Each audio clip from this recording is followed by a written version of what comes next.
Akhil Gopi est un jeune écrivain mauricien qui a débuté sa carrière d'écriture à l'âge de 15 ans. Il a rapidement fait parler de lui grâce à sa plume acérée et sa capacité à captiver les lecteurs. Depuis lors, il a poursuivi une carrière riche en littérature, écrivant des romans, des nouvelles et des poèmes. Cette année, Akhil a décidé de partager sa passion pour l'écriture en organisant un cercle d'écriture. Ce projet vise à réunir des écrivains en herbe et des amateurs de littérature pour leur permettre de partager leur expérience et d'apprendre sur l'écriture créative. Mon atelier d'écriture, j'ai commencé quand j'avais à peu près 13-14 ans avec l'écrivain Maurice Balen Permoutou qui anime un atelier d'écriture à l'IFM, donc les samedis matin à 10h. Et c'est la première fois que je trouvais un espace que ban mauricien, ban écrivain mauricien, ou un aspirant écrivain mauricien. Nous avons besoin de faire une nouvelle écriture, chaque semaine, un dimanche différent, je fais présenter l'écriture et nous avons donner feedback collectivement. Et ça a vraiment aidé moi au fait non seulement développer cette confiance dans mon écriture, mais aussi au fait d'accepter la critique de l'autre et comprendre que l'écriture c'est un travail qui demande beaucoup de sueur quelque part. Parce qu'il y a un travail comme si tu as une inspiration, oui, mais tu as besoin aussi de travail pour faire l'écriture de une zone. L'année dernière, j'ai eu mon diplôme, du coup c'était une maîtrise en religion comparée aux États-Unis. Et Raymond retourne Maurice pour une année sabbatique, je suis encore trop sûr que mon envie de faire. Et là, je connais mon envie de faire un doctorat, donc je commencé en septembre. Mais avant ça, puisque mon Maurice, je n'ai pas de grandes affaires pour faire, je décidé qu'il me cave comme si. Et c'est animé l'atelier d'écriture parce qu'il Bolen permet tout une arrêt d'un atelier d'écriture il y a quelques années de cela. Donc, il y a plein l'espace que du monde cave écrit là ensemble. Donc, je décidé que puisque je là et je un peu les temps, je cave commence une affaire similaire. Il y a une différence, mais. Et du coup, on a commencé par faire un sondage aux réseaux sociaux, donc c'est un qui est intéressé, on a gagné pas mal de réponses, donc on a décidé pour cette up. Et là, pour le moment, on a une quinzaine d'étudiants sign up. Au fait, on trouve l'annonce de Akhil au Facebook. C'est quelqu'un qui me suit depuis pas mal de temps. Et besoin de dire que c'est une inspiration de par son worldview et sa contribution littéraire en général. Et il est bien intéressant.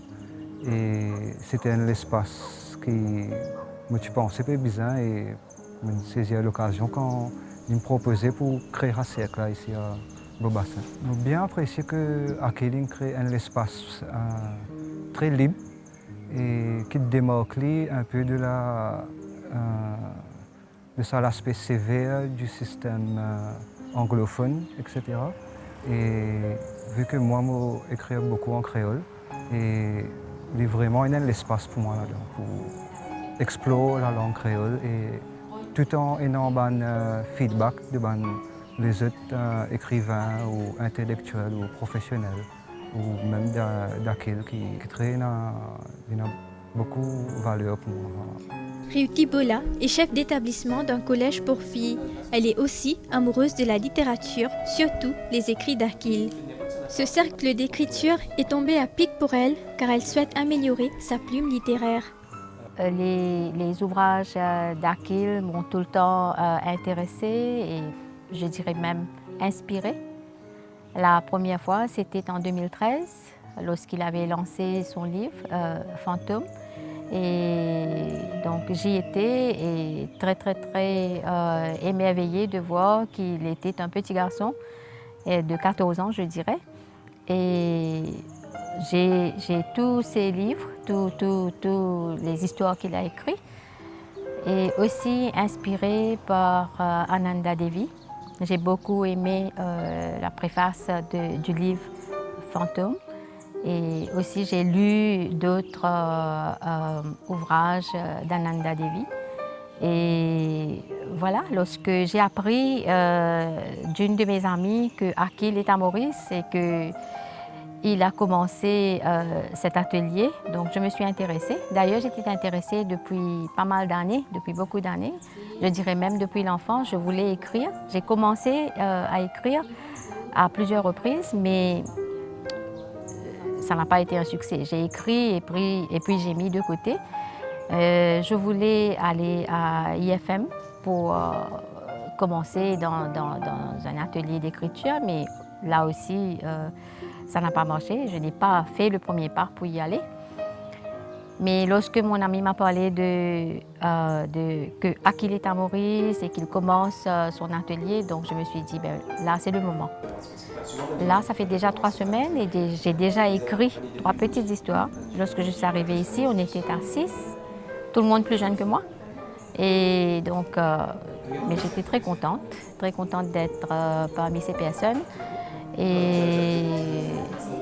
Mais un petit peu, disons, je pensais, le premier jour même, je voyais que les autres avaient peut-être l'imagination beaucoup plus fertile que moi. Et donc, je me suis dit, je ne sais pas si je vais pouvoir écrire, parce que pas mal de fois, j'ai déjà commencé, mais jusqu'ici, je n'ai jamais publié, je n'ai jamais montré les histoires que j'ai écrites à personne d'autre. Donc, je me suis dit, je ne sais pas si je vais continuer ou pas. Tout dépendra de ce feedback que j'aurai la semaine suivante. Donc, la première fois, on a eu un petit jeu où j'ai eu un titre. Mon titre, c'était An Authoritarian Child. Donc, j'ai dû écrire sur un Authoritarian Child, que j'ai pu très facilement le faire. Donc, et après, tout le monde a apprécié. J'ai aimé les commentaires des amis qui sont ici et les commentaires de Akil aussi. Et donc là, c'était plus ou moins une grande motivation. Et la deuxième semaine, c'était, on devait décrire une place. Donc, j'ai décrit un lieu que j'ai visité en Inde. Et là aussi, tout le monde a bien aimé.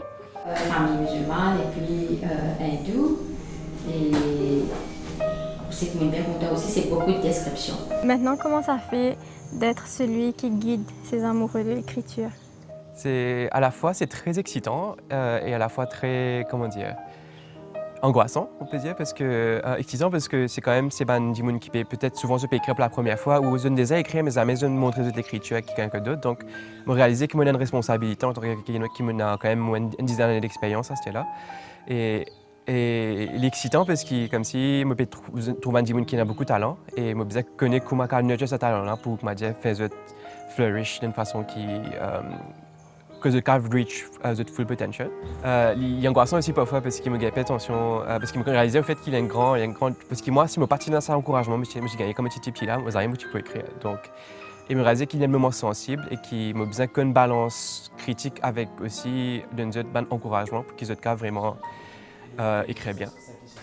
Durant les séances, Akil partage ses conseils et astuces pour écrire des histoires captivantes et originales. Justement, ça fait comment pour la première fois d'avoir des personnes qui lisent vos histoires et qui donnent des feedbacks sur les histoires? Bon, un petit peu d'appréhension parce que première rencontre, c'était, disons, je disais que les autres sont, disons, pas comme moi. Disons, moi, je suis, disons, pas aussi à la hauteur parce que les autres ici sont jeunes, oui, mais qui écrivent déjà. Moi, j'écris, oui, mais pas des histoires. Okay?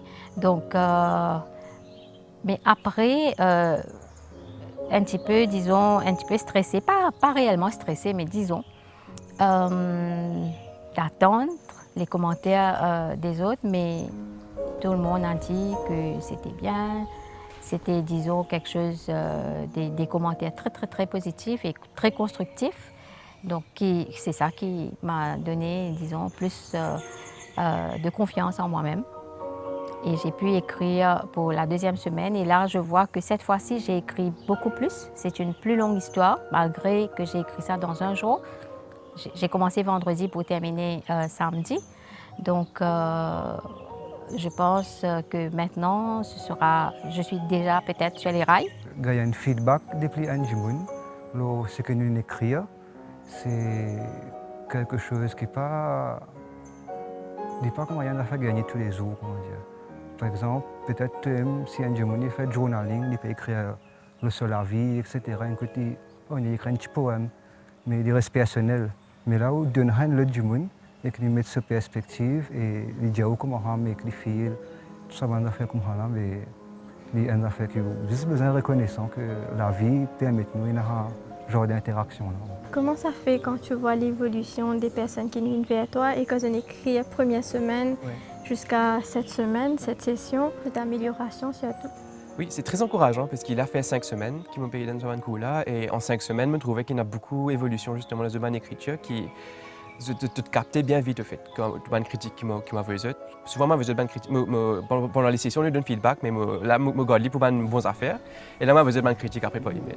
Et je trouvais qu'il m'a capté bien vite une critique et qu'il incorpore ça dans l'écriture. Donc, vous trouvez une différence en termes de comment c'est écrit qui est bien visible même après 5 semaines. Donc, et si après 5 semaines, je peux arriver, comment dire, écrire d'une façon beaucoup plus évoluée. Mais on a beaucoup d'espoir pour la suite. Chaque semaine, les participants sont alloués un thème autour duquel ils auront à écrire une histoire tout en ajoutant leur touche personnelle. Pour cette fois-ci, pour cette semaine-ci, il fallait écrire sur une histoire d'amour. Et les 2 personnages, là, ce que moi j'ai eu lorsqu'on a tiré au sort, c'était d'écrire sur un quiet chairperson et frustrated doctor. Donc, depuis le commencement, j'ai écrit en anglais. Et après, je me suis dit, je voulais écrire parce que Ananda Devi m'inspire beaucoup. Donc, je voulais écrire en français. Mais cette semaine-ci, je n'ai pas réellement eu beaucoup de temps. Et j'ai commencé vendredi. Donc là, je me suis dit, non, le français sera peut-être pour la semaine prochaine. J'ai écrit en anglais. Et à ce que je vois, c'est que c'était assez difficile pour moi de commencer parce que je ne m'arrivais pas à voir comment ça va un quiet chairperson et un frustrated doctor, comment est-ce qu'il y aura une histoire d'amour entre ces 2 personnes-là. Donc finalement, j'ai eu beaucoup d'idées. J'ai eu tellement d'idées que je n'arrivais pas à m'arrêter d'écrire. Donc faute de temps, je devais soumettre samedi, donc j'ai dû arrêter. Et je compte continuer peut-être cette histoire après. C'est bien intéressant comme process et surtout que Akil il fait d'une façon très playful et une technique de randomness qu'il met là-dedans, qui est assez intéressant et qui rejoint avec ce que moi je peux dire au départ, qui est en dehors d'un système, mais que nous trouvons c'est une liberté pour écrire. C'est ça un peu l'écriture, comment dire, c'est une liberté là. Et dans le terme de l'amour, c'est bien intéressant. Ouais. Et je écris un truc qui me pensait, je reste fidèle à moi-même. Et parce que pour moi, c'est un truc que tout à fait honnête, vu que je suis face à face avec les gens qui peuvent dire. Et le feedback aussi honnête. L'histoire que je écris aujourd'hui, c'est une histoire qui est basée sur pas mal d'inspiration de vie, vu que nous utilisons à cause de l'amour. Et je sais mettre dans un contexte langage créole et qui revient souvent dans l'amour et que je essaie de mettre et aussi différentes perspectives et aussi différentes expérimentations que les jeunes mauriciens peuvent expérimenter de façon une relation amoureuse ou qui manière de voir l'amour comparé à leurs parents. Ou qui a une similarité, ou qui a une expectation, moi j'essaie de mettre ça là-dedans et que c'est gagner un feedback aujourd'hui avec nos camarades. Et c'est encourageant pour la littérature mauricienne de voir ces personnes qui sont très enthousiastes d'écrire quelque chose. Tout à fait, parce que souvent on nous dit que la littérature, c'est vrai que c'est un field qui est mort un peu le Maurice, il y a beaucoup de monde lire, les jeunes surtout. Mais je me trouvais au fait que le fait qu'il menace ça étudiant là, c'est pas je donne l'amour pour la littérature qui est visible à travers non seulement de l'écriture, mais aussi la façon qu'ils lire chacun, parce que c'est un espace collaboratif, donc chacun peut lire chacun sur un texte. Le feedback que je peux donner, c'est un feedback qui est bien profond, donc ce n'est pas que à la surface. Et donc il est bien encourageant de trouver qu'il justement non seulement il a sa passion là pour la littérature, parce qu'il y a aussi chaque semaine nous avons des affaires pour lire. Donc on me souvent dit que pour écrire bien, qu'on lit bien, on fait lire beaucoup, et trouver qu'ils ont une passion both pour la littérature et aussi pour l'écriture, et il y a l'ensemble en fait. Et on a beaucoup d'espoir du coup pour aider là-dedans, éventuellement publier d'autres propres livres, quelque chose comme ça. Donc, espérons en tout cas vous allez continuer là-dedans. En parallèle, j'ai déjà travaillé sur un projet personnel. Et tout ce qui me peut venir ici, c'est me peut déjà comme si gagner un feedback avec eux. C'est vraiment un aspect collaboratif. Écrire pendant une semaine et ensuite me revenir dimanche ici. Interagir avec 6 du monde, me gagner un feedback et ensuite me gagner une version un peu plus sociale de l'émotion qu'il me peut écrire et une évolution de ça. Et pour moi, je dis déjà, il y a assez pour moi et Ouais, mais mon plus envie d'explorer l'aspect là, et que ça y aller. Avez-vous des projets dans l'avenir de publier un livre peut-être? Je ne sais pas si je vais y arriver, mais ça serait une merveille si j'arrive à publier un livre un jour. Mais dans un premier temps, peut-être que je vais commencer à écrire et soumettre s'il y a la même, Akil vient de nous parler, des petites histoires qu'on peut écrire et soumettre. Et il y a un thème aussi pour cette année-ci.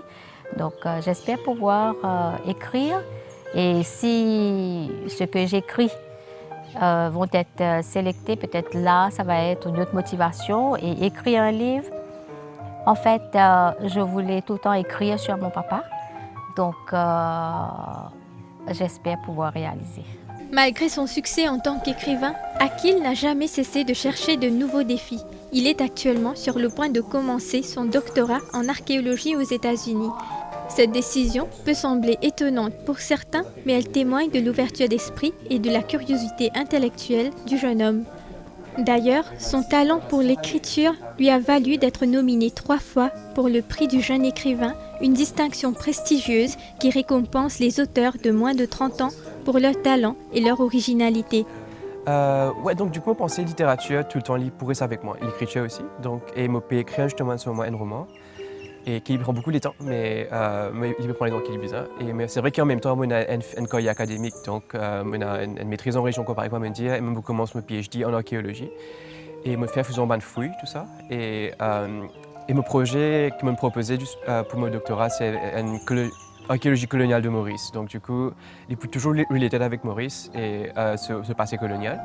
Pour moi, la littérature et l'écriture et aussi l'archéologie quelque part, et ma recherche qui me fait, il y a le deux paires. Parce que finalement, comment on peut écrire, le roman qu'on peut écrire en ce moment, il engage un petit peu avec ça, ça fait comme une découverte à travers l'archéologie à Maurice.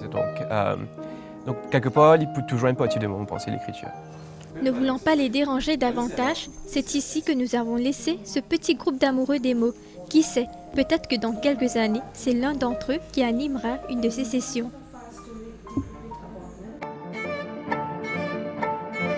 On se trouve actuellement dans un petit couloir niché entre le restaurant Royal Treat et une pharmacie en face de l'église Lourdes à Roseville. Ce petit couloir est en fait une bibliothèque partagée, c'est-à-dire vous pouvez y entrer pour déposer ou emprunter des livres. C'est Iqbal Kala, ancien journaliste et amoureux de la lecture, qui a eu l'idée de transformer ce petit bout en bibliothèque partagée. J'ai pendant longtemps été prof de français, Saint-Esprit, aux Seychelles, Bocage. Puis j'ai commencé une nouvelle carrière de journaliste au Mauricien, l'Express. Mais depuis une dizaine d'années, je m'occupe d'une société familiale en Wakaf. Et on a donc construit le bâtiment où nous nous trouvons actuellement, il y a 1 an et demi, 2 ans. Et j'avais réservé un espace pour faire une bibliothèque partagée parce qu'on travaille beaucoup sur la solidarité avec la communauté. Donc, cette bibliothèque partagée, on a toutes sortes de livres. C'est davantage pour encourager la lecture. Et tout est gratuit. Justement, en parlant de lecture, d'après vous, quelle est l'importance de la lecture? Je crois que l'épanouissement, le développement d'un enfant passe obligatoirement par la lecture. Là, je me fonde un peu, beaucoup même, sur mon expérience de professeur. Dans les écoles, les collèges où j'ai travaillé, je me suis rendu compte que mes meilleurs élèves étaient les garçons et les filles qui, depuis tout petit, lisaient. Et moi, j'ai appliqué d'ailleurs cette règle à mes propres enfants pour leur développement, parce que la lecture, d'abord, enrichit le vocabulaire, permet de mieux s'exprimer, et le vocabulaire et la lecture mènent forcément vers la découverte des connaissances, pousse à la curiosité. Donc, pour moi, il est essentiel que les enfants lisent. Comment est-ce que vous avez eu cette idée de l'ouvrir dans ce petit couloir? Il y a 4 ou 5 ans, 2 jeunes, avait commencé à placer des book nests un peu partout dans les plaines Williams, à Roseville, à Quatre-Bornes surtout. Et je ne sais pas si ça a marché vraiment, mais ça m'a donné une idée dans un endroit public de récupérer les livres et permettre aux gens de venir déposer et de prendre des livres. Mais ce n'est pas un dépôt de livres, c'est une bibliothèque de partage, tout est gratuit, il n'y a pas de surveillance. Les gens entrent, déposent leurs livres ou choisissent leurs livres. Et là où nous nous trouvons à Roseville, en face de l'église Lourdes, moi je trouve cet endroit idéal parce que c'est un quartier où il y a pas mal de collèges. Il y a aussi beaucoup de collégiennes du couvent de Lorette qui est à côté, Queen Elizabeth, Saint Andrews, Saint Mary's, et puis d'autres collèges aussi, hein, Collège Eden, Patten, des enfants qui passent et prennent des livres. Donc c'est une façon d'encourager la lecture pour les jeunes, mais aussi pour les personnes plus âgées, les retraités. Vu que les livres sont chers, là, je suis capable de venir, je prends le livre, manière de envie, n'importe quel livre. Il y a toutes sortes de livres. Il y a un livre pour Mills Boons, Harlequin, pour les gens qui ont encore de l'espèce romantisme-là. Mais il y a aussi des livres, disons, moins frivoles. Des livres, il y a un essai, il y a un roman, un classique. Donc, il y en a pour tous les goûts. Seule chose, on n'a pas suffisamment de bandes dessinées. Et moi, j'estime que les bandes dessinées sont essentielles pour une initiation à la lecture. C'est à travers les bandes dessinées que les enfants découvrent vraiment la lecture. Après avoir ouvert cette librairie, quand on trouve ça dans là, rentrer, prendre un livre, déposer un livre, vous-même, comment le sentiez-vous? Moi, je suis content parce que très souvent, les gens qui viennent à la bibliothèque viennent me voir à mon bureau après, certains qui me connaissent déjà. On prend un café, on discute, on parle littérature, mais on parle aussi d'autres choses, hein, de l'actualité, etc.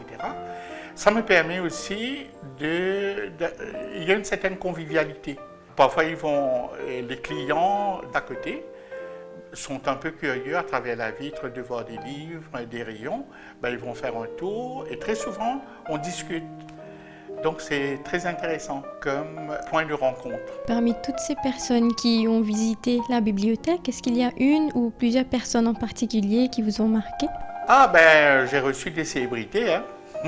L'ex-président de la République, Kassim Ultim, est passé déposer un livre, on a pris un café, on a pas mal discuté. Bon, on se connaissait déjà.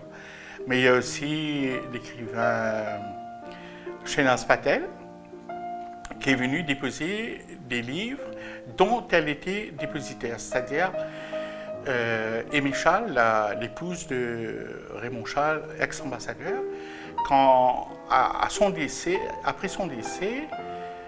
elle avait laissé tous ses livres à Shenaz Patel. Et Shenaz Patel a fait un tri et est venu me voir avec 3 ou 4 caisses de livres. Et puis, il y a pas mal de gens, de profs qui travaillent dans les environs, jusqu'à La Confiance, mes contacts Facebook. Il y a le père Sullivan, qui est curé de Notre-Dame-de-Lourdes, juste en face, qui est venu voir ce que c'était ça. Parce que la vie catholique avait fait un reportage sur la bibliothèque. J'espère que ça va continuer. J'adore accueillir les gens ici, comme vous d'ailleurs. En fait, pour démarrer, j'avais vidé ma propre bibliothèque personnelle à la maison. J'avais installé sur les rayons presque la moitié de ma bibliothèque personnelle. Parce que les livres commençaient à devenir un peu encombrants à la maison, ce qui a fait très plaisir à mon épouse d'ailleurs, d'avoir un peu plus d'espace. Et une fois que ça a démarré, là les gens ont commencé à venir. La seule chose, il y a des gens qui perçoivent cette bibliothèque comme un dépôt de livres, c'est-à-dire ils se débarrassent des manuels scolaires. Mais ça, c'est un peu gênant. Je crois qu'il y a des associations d'ailleurs qui travaillent dans le recyclage, qui auraient pu récupérer ces livres plutôt que de les laisser ici parce que personne ne va prendre des livres, des manuels qui ne sont plus en usage dans les écoles. Est-ce que vous auriez aimé voir des bibliothèques similaires à travers le pays, peut-être les vôtres même ou... Ah ben, j'espère bien, grâce au reportage des journaux et au reportage que vous faites actuellement, j'espère que cela va inspirer les gens dans d'autres endroits, à Port-Louis, Cuepipe, Tamarin, Flic-en-Flac. C'est pas grand-chose, hein? Ça a des rayons dans un espace assez limité. Je sais que près de l'hôtel Tamarin, il y a des book-nests, mais les book-nests, parfois, c'est trop petit. Mais là, en installant des rayons, c'est pas compliqué, hein? Dans un couloir, tout simplement, ça va pas, même pas gêner le passage. Pourquoi encouragerez-vous les jeunes ou les Mauriciens en général de lire davantage? La lecture mène vers la connaissance. Et je crois que la connaissance, découvrir d'autres cultures, apprendre ce qui se passe ailleurs que dans notre petit monde ici à l'île Maurice, cela permet d'aboutir à la tolérance, à la compréhension. On comprend mieux les gens d'ailleurs. Donc pour moi, il n'y a rien que des choses positives grâce à la lecture. C'est ici que prend fin cette édition de Mots et Écrits. Au plaisir de vous retrouver pour le prochain épisode. À très bientôt.